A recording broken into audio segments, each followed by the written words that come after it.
E aí, pessoal, tudo bem? Eu sou Estevão Zilioli, eu sou líder GG aqui na cidade de Ourinhos, sou Google Innovator e também Google Trainer, mas antes de tudo isso, eu sou microbiologista.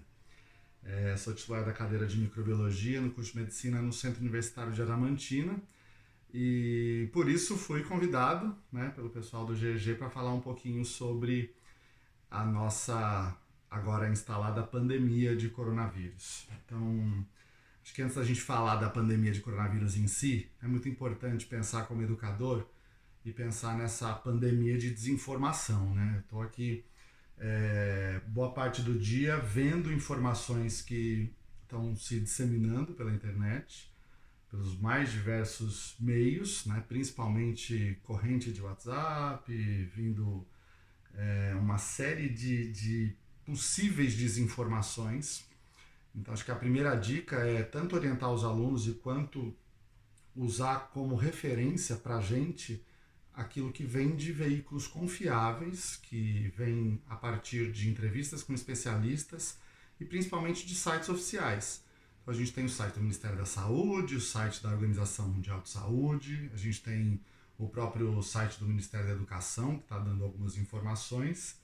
E é importante, então, que uma das formas de conter a pandemia do coronavírus é também conter essa pandemia de desinformação, ter o mínimo de pânico nessa situação. Não é uma situação tranquila, mas a desinformação pode fazer com que ela seja muito pior. A gente tem que pensar um pouco sobre a possibilidade do fechamento das escolas. A gente já tem algumas escolas que estão fechadas em algumas capitais, todas do Distrito Federal, a partir de hoje, receberão a instrução de serem fechadas. Claro que isso pode parecer um exagero, porque a gente tem poucos casos, mas a gente tem que lembrar que esse é um vírus que toda a experiência que a gente já acompanhou, né, nos últimos meses mostrou que ele tem uma capacidade de dobrar o número de infectados a cada semana se a gente não fizer nenhuma política de isolamento. Mais ou menos o que aconteceu na Itália. Os dados mais seguros que a gente tem são os que vieram da Itália e a gente acompanha exatamente esse crescimento exponencial, dobrar a quantidade de infectados a cada semana. É muito provável que se eles tivessem proposto o que ele já tem agora, né, que é o fechamento de escolas, de alguns postos de trabalho, trabalho de casa, estratégias para deixar as pessoas em casa, essa disseminação teria sido menor, né? Então a gente tem que sim trabalhar com isso.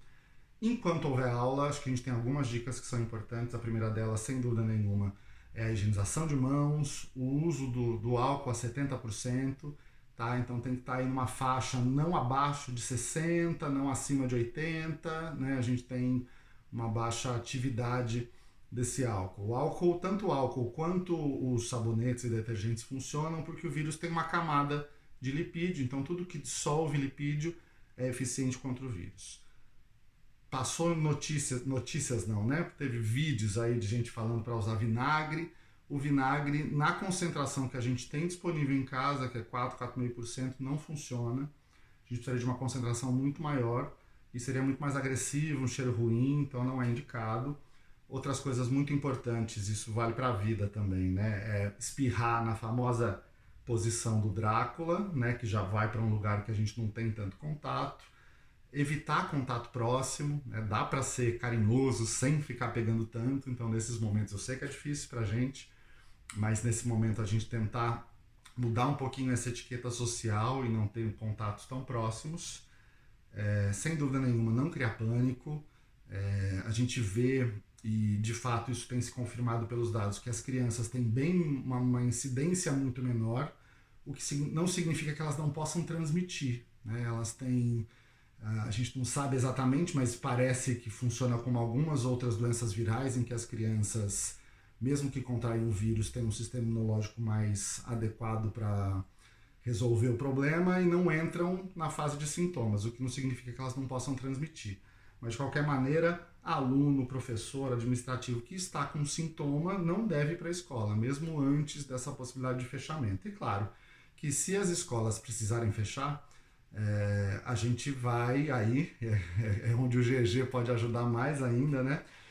Mas primeiro, claro, receber as orientações das diretorias de ensino, das possibilidades de mudança de calendário e, aí sim, usar o Google Sala de Aula, usar as ferramentas do G Suite, usar grupos em aplicativos de conversa, enfim, mas manter o contato com os alunos. Mesmo que a gente mude o calendário, a gente sabe que manter o engajamento é algo importante, deixar algumas atividades, coisas que a gente até já faz no dia a dia, mas pensar em estratégias, isso o GG já está também preparando algumas dicas para vocês de como manter o engajamento dos alunos, mesmo que a gente não possa ver eles olho no olho. Tá joia?